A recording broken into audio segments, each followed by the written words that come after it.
శ్రీమాత్రే నమః. చింతితఫలపరిపోషణ చింతామణిరేవ కాంచి నిలయామే. చిరతర సుచరిత సులభా చిత్తం శిశిరయతు చిచ్చుధాధారా. కోరిన కోర్కెలన్నిటినీ ఇవ్వటంలో చింతామణి అయి ఉన్నది. కాంచీపురంలో నివసిస్తూ ఉన్నది. ఎంతో కాలంగా చేస్తున్న సత్కర్మలకు సులభంగా లభించే తల్లి చైతన్యామృత ప్రవాహరూపిణి అయిన జగన్మాత నా యొక్క మనస్సును చల్లపరచుగాక. ఆ శ్రీమాతకు అమ్మవారికి నమస్కారము. నిన్నటి రోజున మనం దేవీ భాగవత పురాణం వినటానికి, ఆ పురాణాన్ని వినటానికి, చదవటానికి గల నియమాలను తెలుసుకున్నాం కదా. ఈ రోజున మనం దేవీ భాగవతం ఎలా అవతరించిందో తెలుసుకుందాం. పూర్వం వ్యాసుడికి ఆయన పుత్రుడైన శుకుడికి ఇలా ఒక చర్చ జరిగింది. వ్యాసుడు ఇలా అన్నాడు, నాయనా శుక, నువ్వు సంసారంలోకి దిగు అన్నాడు. దానికి శుకుడు, నాన్నగారు నాకు సంసారంలోకి దిగటమన్నా మళ్ళీ జన్మమెత్తటమన్నా చాలా భయం. జన్మల్లోకెల్లా మానవ జన్మం దొరకటం మహా కష్టం. అందులోనూ కర్మభూమిలో ఉత్తమ జన్మం లభించటం మరీ కష్టం. బద్ధోహమితి మే బుద్ధి నాప సర్పతి చిత్తతః. బద్ధోహమితి మే బుద్ధి నాప సర్పతి చిత్తతః. నేను వేరు, బ్రహ్మము వేరు అనే భేదభావంతో నేను బద్ధుడిని అయిపోయాను. నన్ను ఈ భేదబుద్ధి విడవటం లేదు నాకు. ఈ సంసార వాసన ముసలితనంలో కూడా విడిచిపెట్టకుండా ఉంటుంది.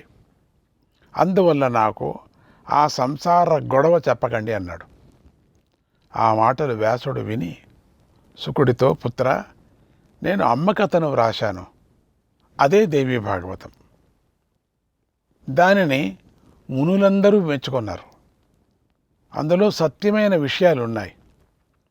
అది సమస్త పాపాలను పోగొడుతుంది, దుఃఖాన్ని పోగొడుతుంది, కోరికలను తీరుస్తుంది, శుభాలను ప్రసాదిస్తుంది. నీకు సంసార బాధలంతా తొలగిపోతాయి. సదసత్ జ్ఞాన విజ్ఞానం శృతమాత్రేణ జాయతే ఏన భాగవతేనేహ తత్పటత్వం మహామతే. ఓ బుద్ధివంతుడా, ఆ దేవీ భాగవతాన్ని ఒక్కసారి వినటంతోనే జ్ఞానము విజ్ఞానము కలుగుతాయి. ఏది నిత్యమైనది, ఏది అనిత్యమైనది అనేది తెలుస్తుంది. కనుక నువ్వు దానిని శ్రద్ధాభక్తులతో పఠించు. నీకు జ్ఞానం లభిస్తుంది, ముక్తి కూడా లభిస్తుంది అని ఇలా చెప్పాడు. పూర్వం ప్రళయ సముద్రం మధ్యలో ఒక్క మర్రి ఆకు మీద ఒక బాలుడు కుడికాలి బొటన వ్రేలిని నోట్లో పెట్టుకొని పడుకున్నాడు. ఆ బాలుడే శ్రీహరి. అతడు కళ్ళు తెరిచి, అరే, నేనెవరిని, నేనెందుకు బాలుడిగా ఉన్నాను, నా గురించి నాకేలా తెలుస్తుంది, నన్నెవరు ఇలా చేశారు అని బాగా ఆలోచిస్తున్నాడు. అప్పుడు పరాశక్తికి అతడి మీద దయ కలిగింది. శ్లోకార్థేన తయా ప్రోక్తం భగవత్యాఖిలార్తదం సర్వం కల్విదమేవాగం నాణ్యదస్తి సనాతనం. ఈ ఒక శ్లోకంలో సగభాగంతోనే ఇలా సమాధానం చెప్పింది. ఇదంతా నేనే, నాకన్నా సనాతనమైనది ఏదీ లేదు, దీన్ని తెలుసుకుంటే నన్ను తెలుసుకున్నట్లే అంది. అప్పుడు విష్ణువు వెంటనే, ఇప్పుడు నాతో ఎవరు మాట్లాడారు, ఈ గొంతు స్త్రీదా, పురుషుడిదా, నపుంసకుడిదా, ఎవరిది అని అర్ధశ్లోకం లో నిండినటువంటి భాగవత భావాన్నే మనస్సులో స్మరించాడు. తదా శాంత భగవతి, తదా శాంత భగవతి ప్రాదురాస చతుర్భుజ శంఖచక్ర గదా పద్మ వరాయుధరా శివ.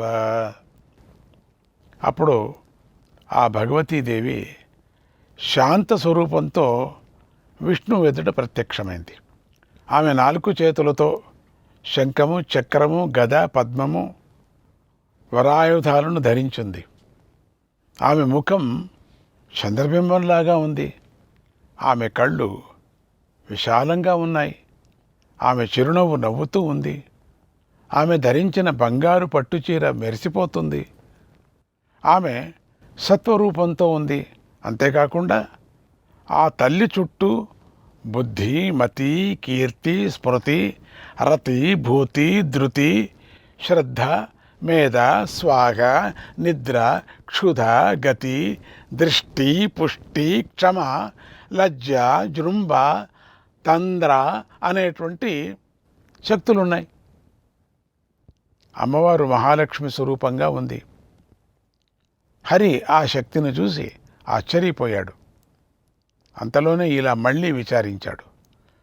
ఈ ఆకు ఏమిటి? ఈ ఆకు మీద నేను పడుకోవటం ఏమిటి? నాకు ఈ శక్తి కనిపించటం ఏమిటి? ఇది వింతగా ఉంది, మాయలాగా ఉంది. ఇది కల లేదా ఈమె నా కన్నతల్ల అని అనుకుంటూ చుట్టూ చూస్తూ ఉండగా ఆ శక్తి హరి వద్దకు వచ్చి చిరునవ్వు నవ్వుతూ ఇలా అంది. ఓ శ్రీహరి, మాయాదేవి ప్రభావం వల్ల నిన్ను నువ్వు మర్చిపోయావు.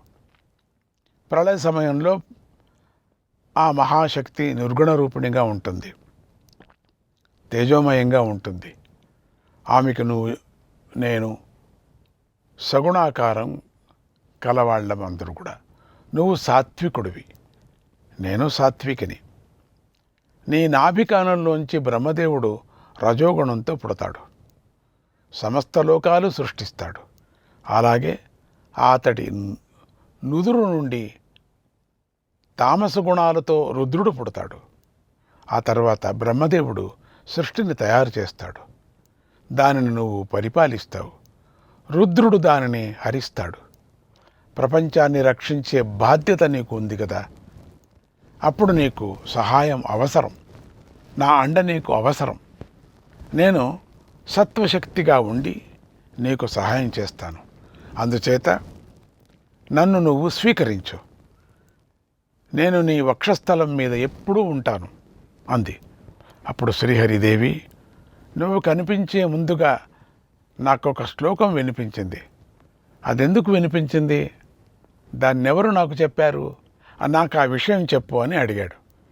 అందుకు మహాలక్ష్మీదేవి నవ్వి, ఓ శ్రీహరి, ఆ మాట చెప్పింది ఆది పరాశక్తి. నీ కంటికి సాకారంగా కనిపిస్తున్న నన్ను తెలుసుకుంటావు, కానీ నిరాకారంగా ఉన్న పరాశక్తిని నువ్వే కాదు ఇంకెవరూ కూడా తెలుసుకోలేరు, ఆమెను పొందలేరు. అందుకే ఆ తల్లి నీకన్నా ఒక పరదేవత ఉంది, అది నేనే అని తెలుసుకోవటానికే అర్ధశ్లోకాన్ని వినిపించింది. ఇదంతా నేనే, నాకన్నా సనాతనమైనది ఏదీ లేదు. దీనిని తెలుసుకుంటే నన్ను తెలుసుకున్నట్లే అనే దేవీ భాగవత మంత్రాన్ని ఉపదేశించింది. ఇదే సత్యం, దీన్ని నువ్వు విశ్వసించు. నీ మీద ప్రేమతో ఆ పరాశక్తి ఈ మహావాక్యాన్ని నీకు ఉపదేశించింది, నీ మేలు కోరి పలికింది. ఆ పరంజ్యోతికి నీ మీద పరిపూర్ణ దయ ఉంది. ఆ మహావాక్యము వేదసారము. దేవీ భాగవతమంతా ఆ మహావాక్యంలోనే ఉంది.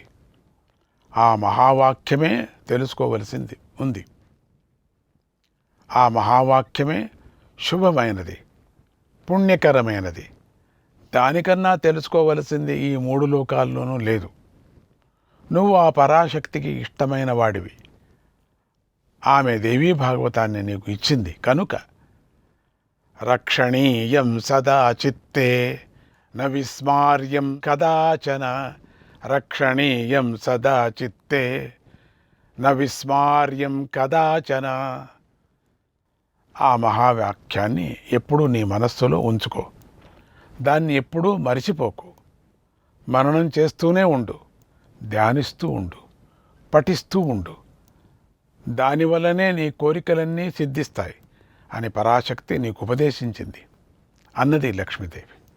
తర్వాత శ్రీహరి మనస్సులో ఇదంతా నేనే, నాకన్నా సనాతనమైనది ఏదీ లేదు, దీన్ని తెలుసుకుంటే నన్ను తెలుసుకున్నట్లే అనే మహావాక్యాన్ని భావన చేస్తూ శక్తిని పొంది మధుకైటవులను సమధించాడు.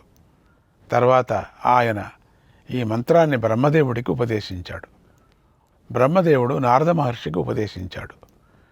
ఆయన నాకు ఈ మంత్రాన్ని ఉపదేశించాడు. దానినే నేను దేవీ భాగవత పురాణంగా రచించాను. అందుచేత ఈ దేవీ భాగవత పురాణం జ్ఞానాన్ని ప్రసాదిస్తుంది, మోక్షాన్ని ప్రసాదిస్తుంది, శాంతినిస్తుంది, పుణ్యాన్ని ఇస్తుంది, శుభాలను ఇస్తుంది, ఆయుస్సునిస్తుంది, సందేహాలను తొలగిస్తుంది, ముక్తిని కూడా ప్రసాదిస్తుంది.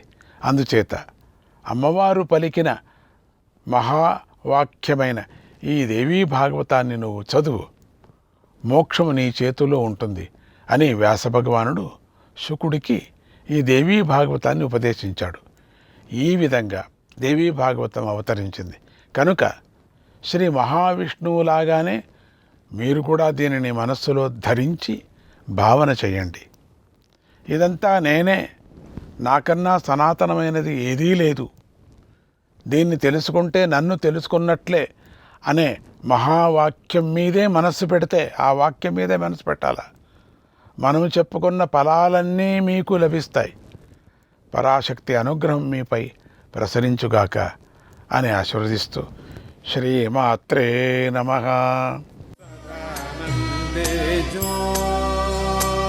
సదా స్పందే జో చిదాకాశే జో చిరం దివ్యసి జో సదానందే జో సదా స్పందే జో చిదాకాశే జో చిరం దివ్యసి జో చిరం దివ్యసి జో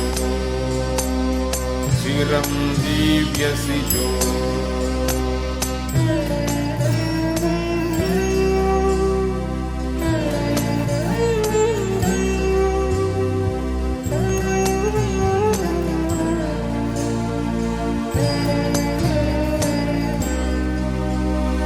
నిగమ పుంజో జో భవతి రజ్జుర్జో అజండాళి జో సదా పర్యంకోస్తి జో జో. నిగమ పుంజో జో భవతి రజ్జుర్జో అజండాళి జో సదా పర్యంకోస్తి జో జో. భవతి సృష్టిశ్చ ప్రళయరీతిశ్చ భవతి సృష్టిశ్చ ప్రళయరీతిశ్చ శివే యాతాం జో తథా యాతం చ శివే యాతాం జో తథా యాతం చ దోలాయ